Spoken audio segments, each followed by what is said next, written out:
Right, I'm firstly going to go over revision of bonding in the first 20 elements of the periodic table for you. So first one we're going to look at are the covalent networks. So just to remind you, BSiC, boron, silicon and carbon. Now the only two forms of carbon that have a network structure are diamond and graphite.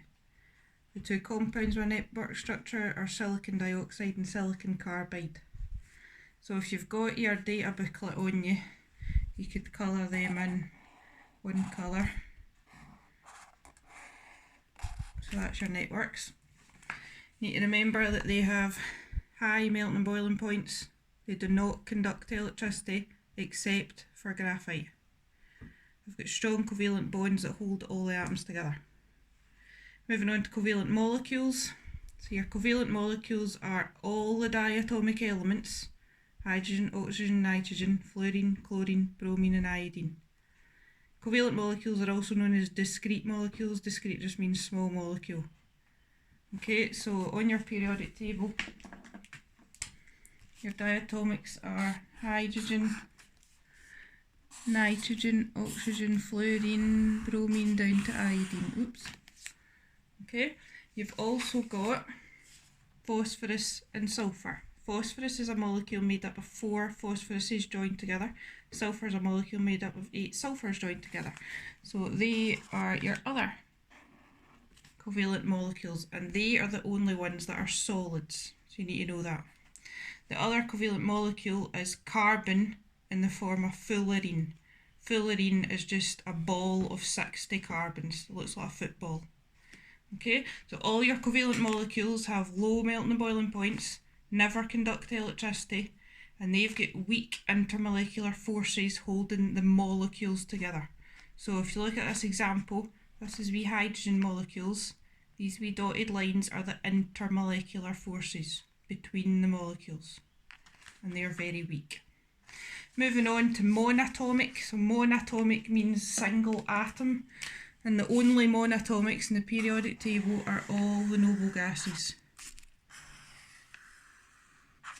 Okay, so the monatomics do not bond to any other elements. Why? Because they've all got full outer shells. They all exist as single atoms. Moving on to metallic. So metallic bonding only happens in metals. So just looking at the first 20 elements in the periodic table, your metals are just them. Okay, and obviously any other metal in the periodic table. So metallic bonding only happens in metal elements. They've got a wide range of melting and boiling points. They're all solids apart from Hg, mercury, which is the only liquid. They all conduct electricity, and this is because they've got delocalised electrons in their structure. Last one from that 5 is ionic bonding. So ionic bonding happens when you've got a compound that's made up of metals and non-metals. They've got high melting and boiling points, and they only conduct electricity when they're molten or in solution, because the ions are free to move. Right, moving on to the higher stuff that you've learned this week. First definition that you need to know is electronegativity. And electronegativity is the attraction an atom has for the electrons in a bond. So the bigger the electronegativity is, the stronger the attraction. And if you look in your data booklet, you go to page 11. Electronegativity is the last column, so that's all the values for electronegativity, and that's all the elements down the other side. Okay, so if we do 2 examples, we'll start with hydrogen fluoride. So looking at the electronegativities in this bond, so looking at page 11, hydrogen has an electronegativity value of 2.2, and fluorine has an electronegativity value of 4.0. Okay, so because fluorine has a higher electronegativity, that means the electrons in this single bond are pulled towards the fluorine because that's got a stronger attraction. If you look at water, water is made up of 2 hydrogen to oxygen bonds. So just looking at one of these bonds, oxygen's electronegativity is 3.5 and each hydrogen has an electronegativity of 2.2. Okay, so thinking of the electrons in each of these bonds, because oxygen has the higher electronegativity, the electrons are pulled towards the oxygens and away from the hydrogen. A couple of things you might get asked, and it's usually in the multiple choice section of a higher paper, is about ionic character or covalent character. So if you're asked which compound has the most ionic character, you're looking for the biggest difference in electronegativity in a bond. So for example, if you look at HF again, the difference in electronegativity would be 4.0 take away 2.2, which gives you 1.8. So that's your difference in electronegativity. And then if we were to look at one oxygen to hydrogen bond, the difference in electronegativity would be 3.5 take away 2.2, which gives you 1.3. So therefore, the compound with the most ionic character would be the HF bond. Okay, least ionic character is just the opposite, it's the one with the smallest difference in electronegativity. Other thing you might get asked is about covalent character. Covalent character is the opposite to ionic character. So if something's got the most covalent character, that means it's got the smallest difference in electronegativity. That means the electrons are more equally shared. So out of these two, the one with the most covalent character would be water, because the electronegativity difference is less. Okay, and again, least covalent character is opposite, it's the one with the largest difference. Moving on to look at whether a bond is polar or non-polar. So if you think of the Earth has the North Pole and the South Pole, they are opposites. So therefore, if you have a bond that has different electronegativities, it has different poles, so it is a polar bond.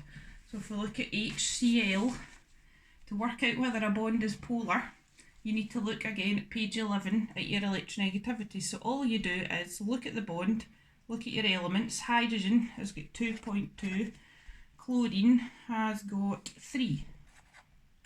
So it's got a difference in electronegativity of 0.8, therefore it is a polar bond. Okay, methane's another one. So methane's carbon surrounded by 4 hydrogens, so just look at one bond. Carbon's electronegativity is 2.5 and hydrogen is 2.2, so the difference is 0.3. So that is another polar bond, but it's not that polar because it's just a small difference. Okay. Water, we've already done in the previous page. So water, oxygen was 3.5 and your hydrogens were 2.2, so the difference is 1.3, so therefore it contains polar bonds.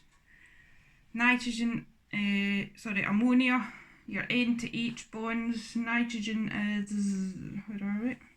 Sure it's 3, and your hydrogens are 2.2, so therefore every bond is polar because there's a difference. I'll just quickly do these other two. Carbon dioxide, carbon is 2.5 and your oxygen's 3.5, so there's a difference, so that's polar bonds. Fluorine is your diatomic molecule, so it's just made up of the same element. Fluorine's got the highest electronegativity of 4, but because the bond is made up of the same element, this bond is non-polar because there's no difference. Okay. I think it mentioned in the Scholar topic you were looking at about polar and non-polar molecules. I might do another video on this, but I'll just quickly show you. So if you're looking to decide whether a molecule is overall polar or non-polar, you firstly look at the bonds, which we've done there, and see whether they are polar or non-polar. And then you need to think about the shape of the molecule.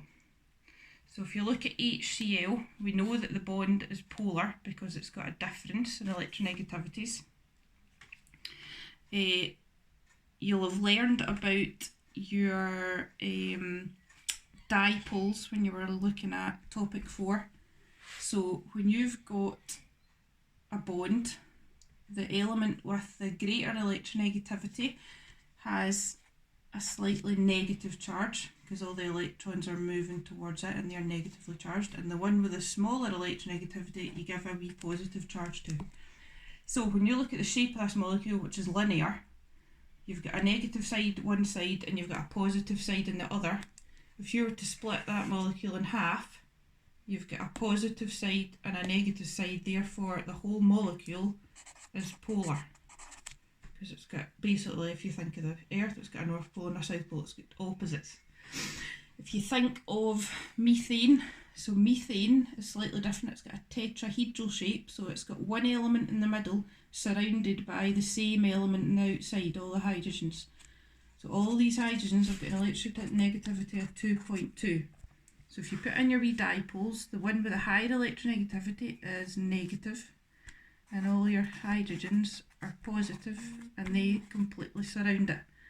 So anything with a tetrahedral shape that's completely surrounded by the same element is overall a non-polar molecule, because you can't split that anyway to get a definite positive side and a definite negative side, because you're completely surrounded by the same charge. Water, so your hydrogens are 2.2 and your oxygens 3.5, so therefore your oxygens get the negative charge and the hydrogens have got the positive. Okay, so to work out whether this molecule is polar or non-polar, it's got an angular shape, okay, and if you can put any line through it, any direction where it gives you a negative side and a positive side, that would tell you it's polar. So we've got positives here and negatives up here. So if we were to put a line through that, we've got a negative side and a positive side. So overall, water is a polar molecule.